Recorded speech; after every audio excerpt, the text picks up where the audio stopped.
देश हमारा आज भी गुलाम है। 99 साल के लीज पर भारत की स्थिति लीज पर है। क्या कहना है, कुछ आप लोगों ने इस पर काफी लिखा पढ़ी भी किया है। देखिए,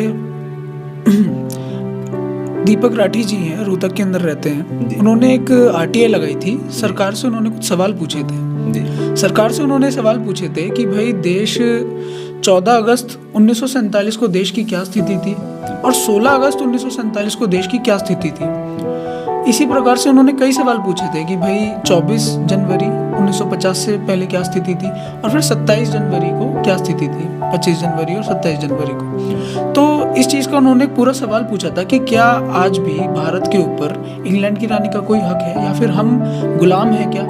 तो सरकार का इसके ऊपर कोई जवाब नहीं आया कि हम आज़ाद हैं या नहीं हैं, कोई जवाब नहीं आया। उन्होंने 2 बार इसका दोबारा से अपील डाली आरटीआई के ऊपर, उसका भी कोई जवाब नहीं आया। और फिर ये चीज़ हमारी कहाँ दृढ़ हुई कि भारत आज भी गुलाम है कि जब एक लेटर था, राम नारायण जी थे, उन्होंने एक सरकार से सवाल पूछा कि भारत के लोगों की 1950 के बाद, 26 जनवरी 1950 के बाद भारत के लोगों की क्या स्थिति है, भारत के लोगों की नागरिकता क्या बोली जाएगी। तो सरकार का यह आधिकारिक जवाब है। सरकार ने राजपत्र पर लिख के दिया है कि 26 जनवरी 1950 के बाद भी भारत के लोग ब्रिटिश सब्जेक्ट हैं। अब जो बहुत बुद्धिमान लोग हैं, जो अब एक चैनल है बहुत बड़ा, लल्लन टॉप, उसने हमारी इस वीडियो के ऊपर एक आर्टिकल भी लिखा अपनी वेबसाइट के ऊपर।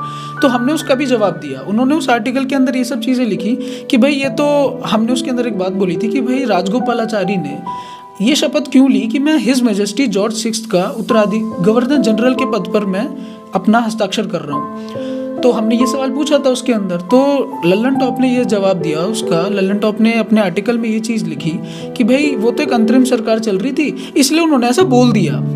ऐसी क्या होता है, ऐसी कैसे कोई बोल देगा कि मैं हिज मैजेस्टी के लिए यहाँ पे अपना पद स्वीकार कर रहा हूँ। ऐसी कुछ नहीं होता है। तो हमारी ये चीज़ें दृढ़ तब होती और चली गई जब दिल्ली के अंदर एक कोरोनेशन पार्क है, बुराड़ी के अंदर। बुराड़ी वो जगह है जहाँ पे जब जॉर्ज पंचम की 1912 में कलकत्ता से राजधानी दिल्ली आई थी, तो दिल्ली में वहाँ पे राज्याभिषेक हुआ था।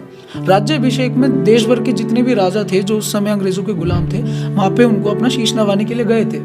तो वहाँ पर वो जब पूरा कोरोनेशन हुआ था, तो वहाँ पे आज जिसे आप लोग आज़ादी कहते हैं 1947 के बाद में वहाँ पर एक पार्क बनना शुरू हुआ। उस पार्क के अंदर वहाँ पे अभी भी अंग्रेज़ों की मूर्तियाँ लग रही हैं, उन अंग्रेज़ों की जिन्होंने हमारे देश की जाति को, भारतीय जाति को, हमारे लोगों को मारा था, इतने सालों तक गुलाम बना के रखा। उन लोगों की मूर्तियाँ वहाँ पे लग रही हैं। एक खंबा है बीच में जिसे ओबेलिस्क बोलते हैं, उसके आसपास वो मूर्तियाँ खड़ी हुई हैं ऐसे एक गोलाई में। आप लोग बहुत ज़्यादा दूर नहीं रहते हैं दिल्ली से, तो दिल्ली आकर देखिए। दूर रहते हैं तो खुद गूगल पर सर्च कर लीजिए, हमारी बोली हुई बातों पर मत जाइएगा। हमने जब वीडियो डाली थी तो बहुत लोग कमेंट में ये चीज़ लिख रहे थे कि हमें तो यकीन नहीं हो रहा। आपके सामने प्रत्यक्ष एक सबूत है, कोरोनेशन पार्क। उस पार्क का वहाँ पे क्या काम, और सरकारें उस पर पैसा दे के उस पार्क को बनवा रही हैं। भाई आप लोग अगर ये बोले कि कांग्रेस की सरकार, बीजेपी की सरकार, ये सरकार, कांग्रेस की सरकार ने भी उसके लिए पैसा दिया था। जब भारतीय जनता पार्टी की, जिसे आप लोग राष्ट्रवादी सरकार बोलते हैं, वो जब सरकार आई है, उसने भी उस काम को करने के लिए पैसा दिया है। एक देशद्रोही काम करने के लिए, ये एक देशद्रोह है ना। जिन लोगों ने हमें गुलाम बनाया, उन लोगों का खंबा वहाँ पे लगना और उन लोगों की मूर्तियाँ वहाँ पे लगना एक देशद्रोह का काम है। तो सरकारें ये देशद्रोह का काम क्यों कर रही है? इसीलिए